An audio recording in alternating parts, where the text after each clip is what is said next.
আমাদের শিখাতে দাঁড়িয়ে সরকারের জল বেড়ে পড়েছে ওরা বলছে আমার শিকার নাকি মরে গেছে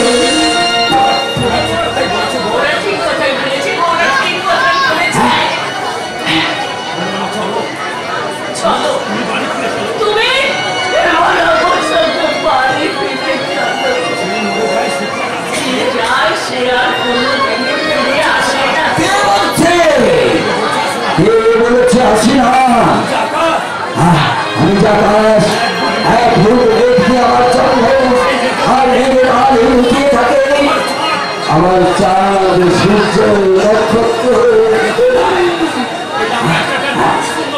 এই আকাশটাকে খুব সুন্দর কারণ আমি কার ভাই ঘুমো নক্ষত্রটা মরে গিয়েছিল কিন্তু সবাই হতেই তারা আমার বুকে ফিরে এসেছে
বাবার জন্য তুমি এত করে যাচ্ছ, আমি কি না এসে থাকতে পারি? তোমার মনের মানুষ এই বাজে কথা কি বলছো তাই? হলধর বাবু তোমাকে আমার বিষয়ে কোনো কথা বলে?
তোমাকে দেখার পর থেকে আমার সারা শরীরে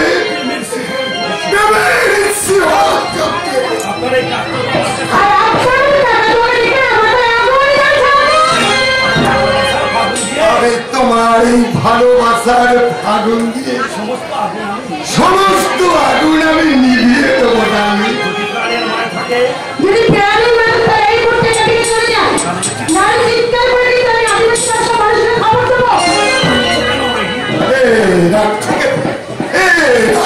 কেন বিশ্বাস করে আমি হচ্ছি ওই ছোট ফ্যাক্টরি মালিক।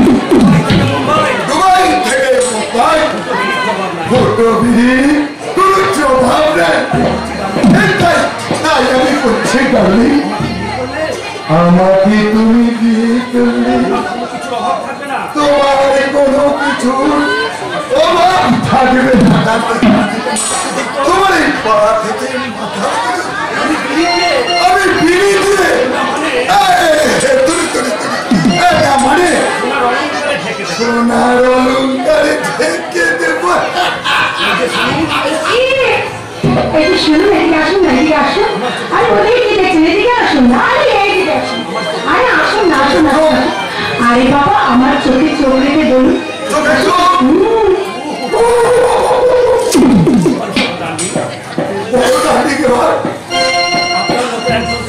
তোর মতো বুড়ো মাকে বিয়ে করতে না ঝাঁপিয়ে পড়ে হাত করতে পারলে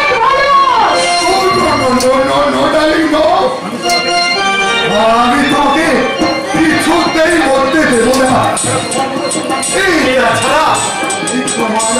সুন্দরী পেলে হাতছাড়া হয়ে গেলে আমার চোখের জলে যে তোমার কলসিতে বাধা মানবে না। তাতে তুমি আমার কাছে এসো না। ওই নিশ্চয় পৃথিবীর পানি তোমার গায়ে কাছে গিয়ে বসে দুটো প্রেমের কথা বলে কেমন মাই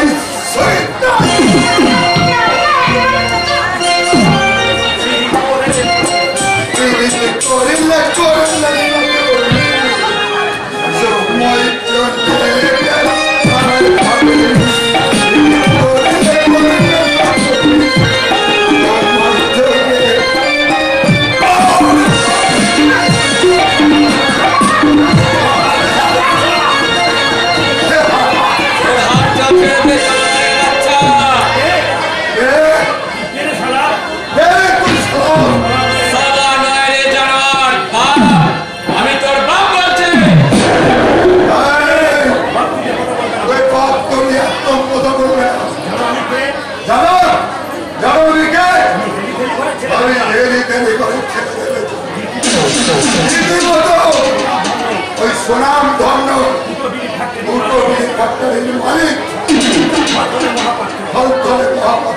তুমি কি মহাপাত্র সেটা জেনে আমার লাভ নেই। বলছি নিজেকে ভদ্রবেশে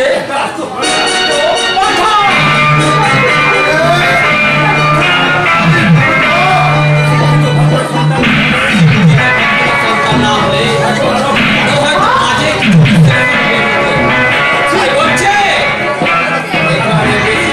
না বাড়িয়ে এখান থেকে না গেলে তোর এই চাঁদ মটনটা আমি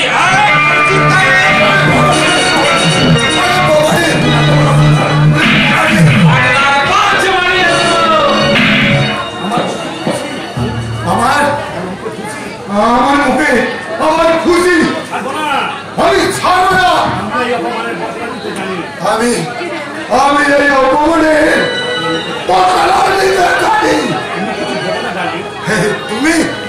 তুমি কিছু দেব না ডার্লিং।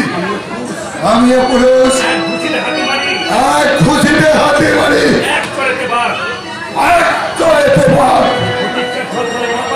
এই ভোটের থল তলে মহাপাত্র তাইকে তেল দিয়ে চলে না।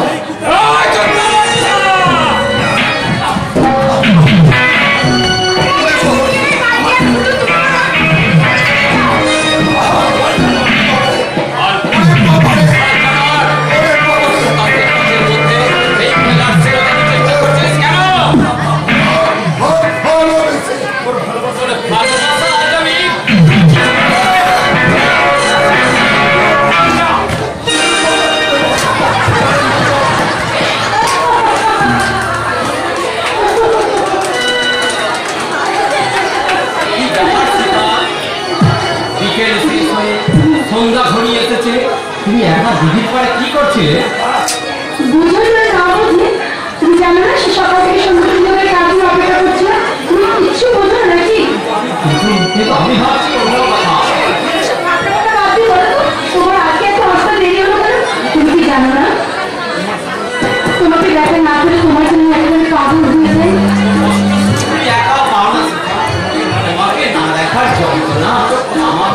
কষ্ট দেয় না সীতা? হ্যাঁ সীতা, হ্যাঁ, আমার মানস মন্দিরে তোমারই যে ছবি উজ্জ্বল হয়ে আছে, তাই সারাটা জীবন তোমাকে আমার বুকের মাঝে এইভাবে বন্দি করে আঁকড়ে রাখতে চাই। আর আমি তোমার ভালোবাসার বন্ধনে আবদ্ধ হয়ে তোমাকে নিবিড় করে কাছে টেনে নিয়ে তোমার হাতটাকে শক্ত করে চেপে ধরে আমি বলবো,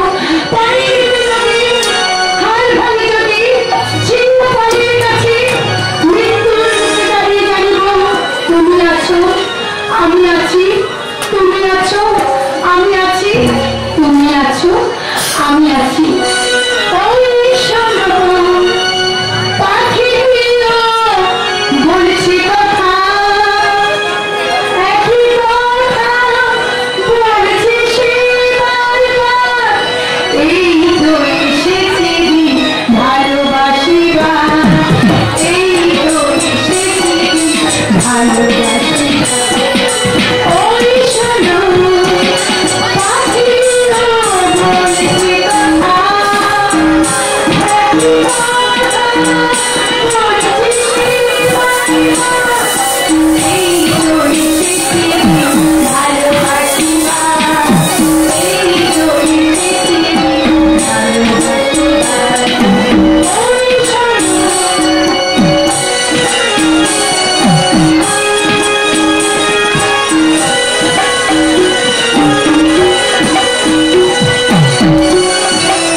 সেদিন বিগত চলে না করতো তাহলে ওর সাজানো সুখের সংসারটা আমার হাতে চালানো আগুনে ছাই হয়ে যেত।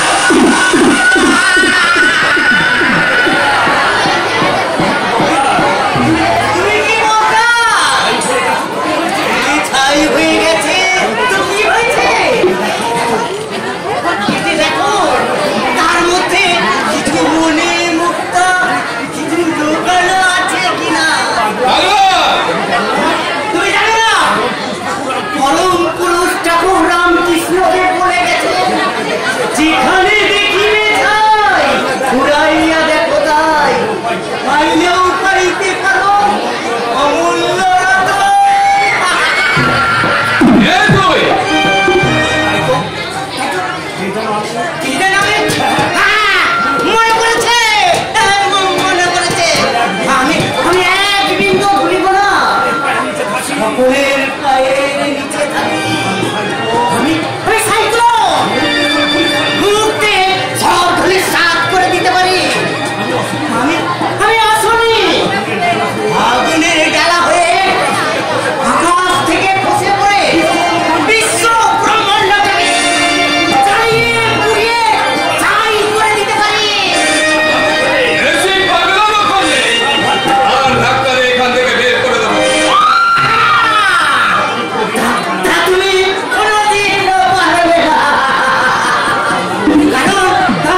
তোমরা নিজেদের বিপদ ডেকে এলো না। বিপদ তাই তো দেখছি গুরু।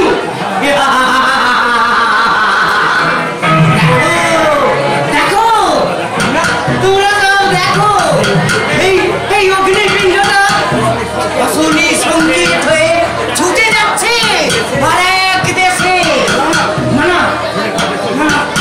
না যেভাবেই হোক আমার হারানো সম্পদগুলো একটা একটা করে আমাকে খুঁজে বের করতেই হবে।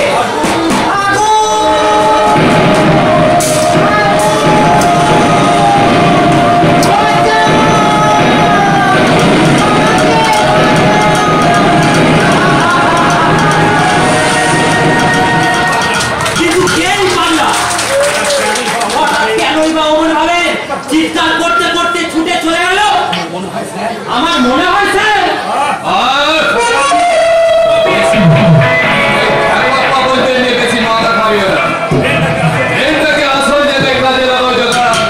কিন্তু স্যার আমি শান্তিপূর্ণভাবে আমার কথা মতো ঠিকঠাক ভাবে কাজ উদ্ধার করতে পারলে তোদের ভবিষ্যতের স্বপ্নের সিঁড়িগুলো আমি সোনা দিয়ে বাঁধিয়ে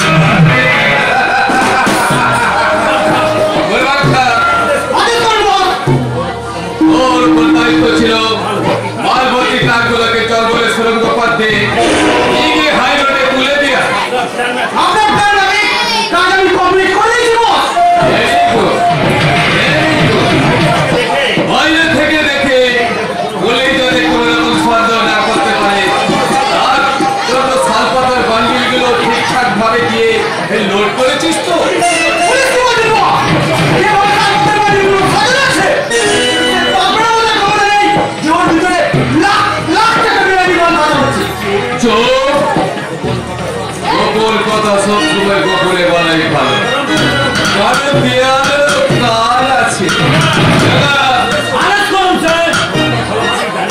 ওরা তো ভালোভাবেই জানে আমি শান্তিপূর্ণভাবে ফাঁসি ওই ভিতরে বারবার একই দেবতার পূজা করা আমার অভ্যাস নয়। তাই আজ রাতে আমার নিত্য সেবার নৈমিত্য ওই শেফালি আমি দুঃখিত স্যার, অনেক প্ল্যান করে সেখানে আমি তুলে আনতে পারলাম না। You shut up! আপনি আমাদের চল মানেন স্যার? Yes, মাল্লা। আমি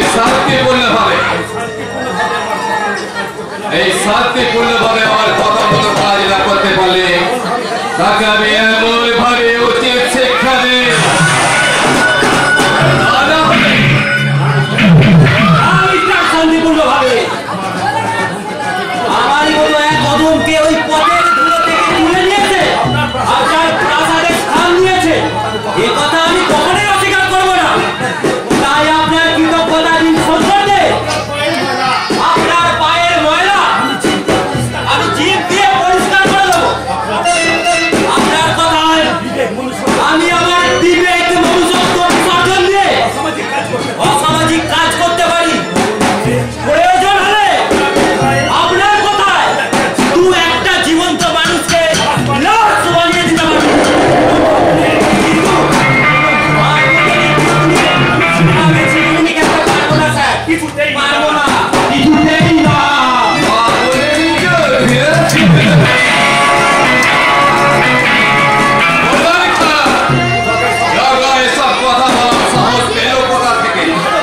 আমি ভেবে পাচ্ছি না শান্তিপূর্ণভাবে ক্রীড়াগুলো হয়ে জগা কিলো আছে ও সারা শরীরে রক্ত টক করে ফুটছে। মনে হচ্ছে সোয়ারের বাচ্চাটাকে জীবন্ত গুলি করে শেষ।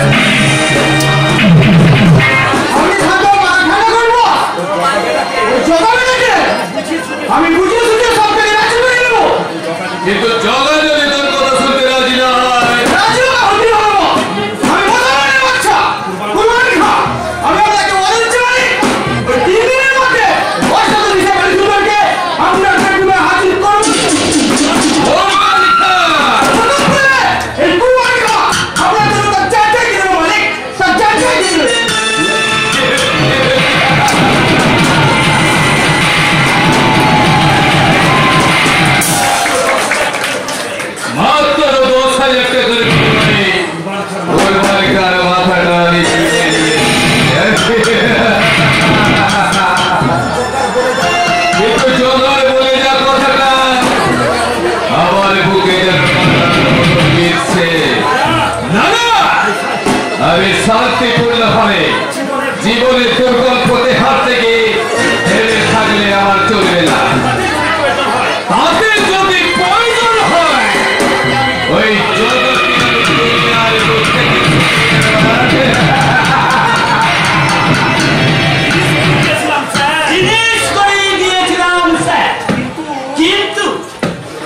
কিন্তু কি হলো দান? বলবো কি ওস্তে যাবে হলদার, বেশি বলি দাদা করে আসল কথাটা কি বলো? আসল কথাটা হলো কি ফটিক চাঁদকে 4 গুণ মালটাকে তুই বর্ষিতে গেঁথেছিলাম ঠিক, কিন্তু বড় সিয়ানা মাল খেলাতে খেলাতে সময় বেরিয়ে যেতে দুধটা গেল কেটে। আরে তুমি কি বলছো হলদার? তোর কেটে গেল মানে? আমার মনের মতন খালি নিঃশ্বাস গেছে চলে। তারপর আমাকে এমন পেদানো সে কি করবো বাইরে, তাদের মাথাটা পেটে রক্ত ছড়ছে বটে, কিন্তু বলতে প্রাণটা নিয়ে আমি কোনো রকমের পালিয়ে যেতে চাই।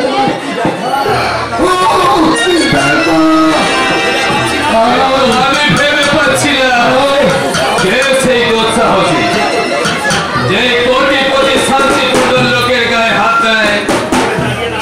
চুপ করে দাঁড়িয়ে না থেকে বলো হলধর, কে সেই সোয়ানের বাচ্চা? সম্পূর্ণ অবাক হওয়ার কিছু নেই দাদা, তাই বলছে তোমার এই চামচেকে সাবধান করে দিও, ও যেন দ্বিতীয় দিন কোনো অপরাধীকে সর্বনাশে উদ্যত না হয়।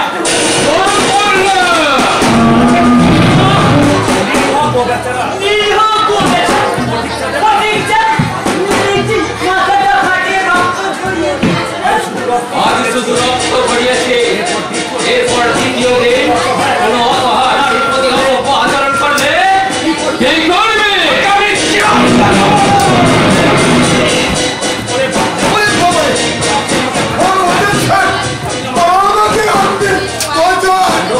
আরে ওঠো ফটিকচাঁদ, ওঠো। আসলে ও ছেলে ভালো, তাই ব্যাপারটা এখনো ঠিক মতো বুঝে উঠতে পারেনি। বুঝিয়ে দেব বলবো, বুঝিয়ে দে ঠিক সময় আমি ওকে সর্বনাশ। কেন সর্বনাশের আবার কি হলো হলদার? আমার বোতল একদম খাই মদ নয়, আমার পেটে গেলে আমার মগজটা কোনো কাজ করে না। হলদার, এত বেশি মদ খেয়ে না। বেশ বলছেন যখন ছেড়ে দে। আপাতত 1 পয়েন্টের মতন বাকি রাখ, আমি যাবো। এই না 50 টাকা। না, আজ রাতে আমি যাত্রা শুনতে যাবো।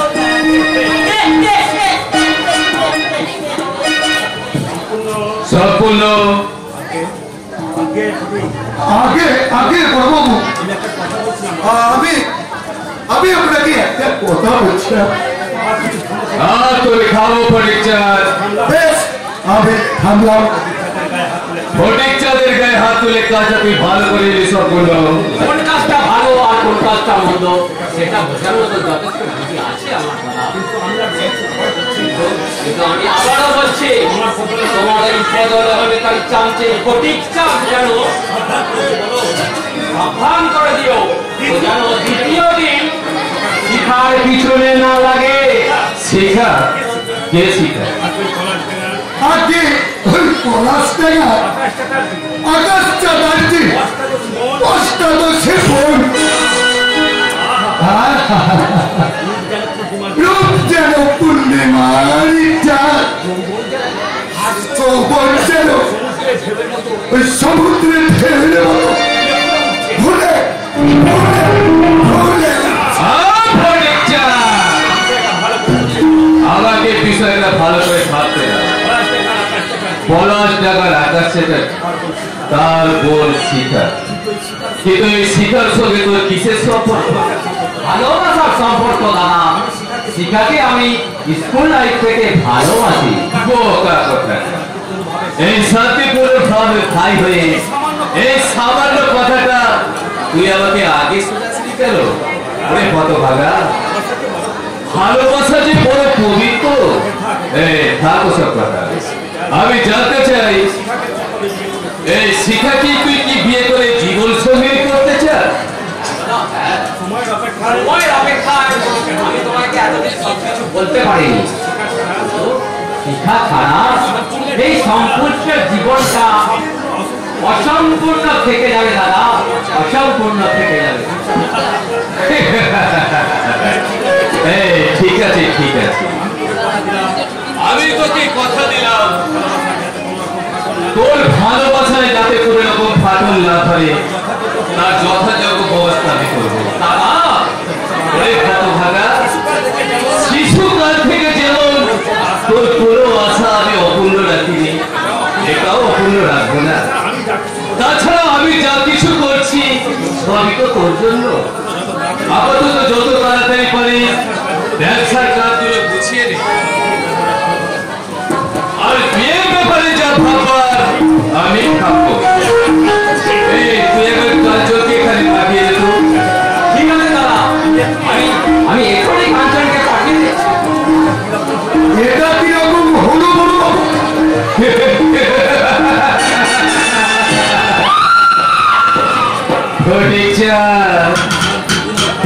এই শান্তিপূর্ণ ভাবে সময় থাকতে কিভাবে কৌশলে কাজ গুছিয়ে নিতে হয় সেটা আমার খুব ভালোভাবেই জানা আছে। সম্পূর্ণ আমার সৎ ভাই, এটা সত্য। কিন্তু দাদা হিসাবে ছোট ভাইকে তো আমি কষ্ট দিতে পারি। ভাই তো দেখছি ওই আমি দুধের মিশে একাকার হয়ে গেল। আর আমি আগে হয়ে এর পাশে পড়ে রইলাম। কিন্তু আমি ভেবে পাচ্ছি না আপনার ইস্পাতের মতো কঠিন মনটা এত তাড়াতাড়ি কি করে চলে একেবারে জল হয়ে যায়।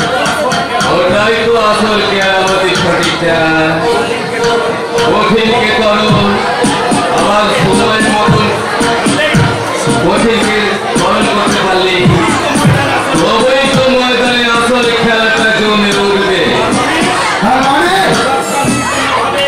এই শান্তিপূর্ণ ভাবে ওর প্রেমের খেলার পাল্টা বাড়িয়ে দিবে ঘটিটা।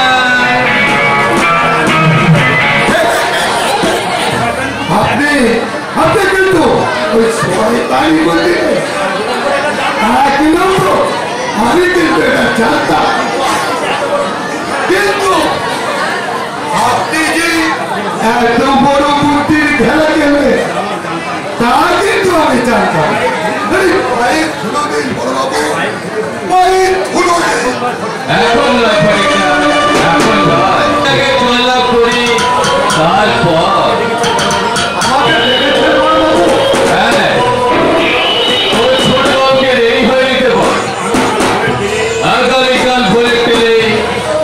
বিশেষ বক্সার কাজে ওকে পাটনা যেতে হবে। আমি বলছিলাম ছোট বাবুর শরীরটা কদিন বেশ ভালো যাচ্ছে না, তাই হলো গাছলা কাঞ্চন, তুই আমার হুকুমের কাজ, তাই তোকে আমি যেটা বলছি সেটাই কর। ক্ষমা করবেন বড়বাবু, আমি একটু যাচ্ছি। শোন, বলুন বড়বাবু। তোর ছোট বাবুকে বলবি ওখানে ব্যবসার কাজ কমপ্লিট করে ফিরতে প্রায় 2 মাস সময় লাগতে পারে। সেই মতন পোশাক আশাক যেন ঠিকঠাক ভাবে গুছিয়ে নেয়। ঠিক আছে বড়বাবু, ঠিক আছে। প্রয়োজন হলে সারা রাত ধরে মনে করে করে ছোট বাবুর সমস্ত জিনিস আমি গুছিয়ে একেবারে রেডি করে দেবো। তোমার বাইরে থাকবে বলে কথা, আর দেরি না করে দেখি আমি সমস্ত জিনিস মনে করে করে গুছিয়ে একেবারে রেডি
পলাশডাঙ্গার আকাশ চ্যাটার্জি 5 বিঘে জমি আমি কিনতে চেয়েছিলাম।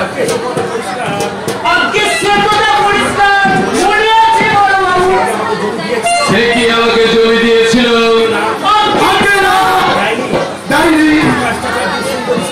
আকাশ চ্যাটার্জির সুন্দর স্ত্রী মনোরমাকে আমি ভালোবেসে বিয়ে করতে চেয়েছিলাম।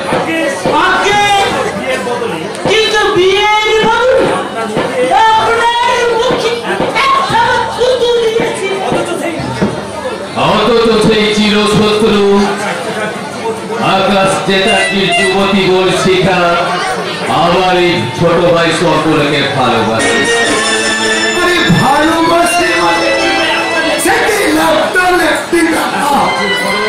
এত কিছুর পরেও আমার ভাইয়ের সঙ্গে শিখে আর বিয়ে দেওয়া কি উচিত?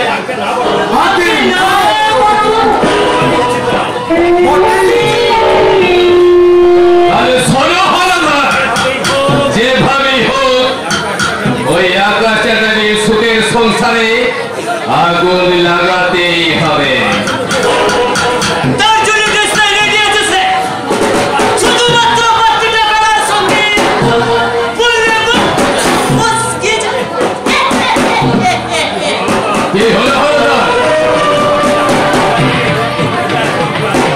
আমি ভাবছি ওই আকাশ চ্যাটার্জিকে জব্দ করা যায় কোন খেলা?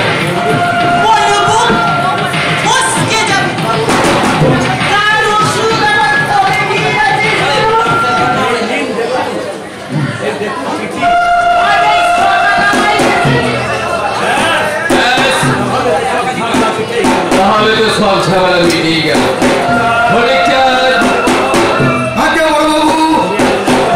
তুমি এমন একটা মেয়ে জোগাড় করো যে আমার ভাই সম্পদের সঙ্গে কোর্টের স্ত্রী ভূমিকার অভিনয়, আর আমার প্রয়োজন মিটে গেলে সে যেন তোর উপযুক্ত পারিশ্রমিক নিয়ে ফিরে যায় তার আসল ঠিকানা।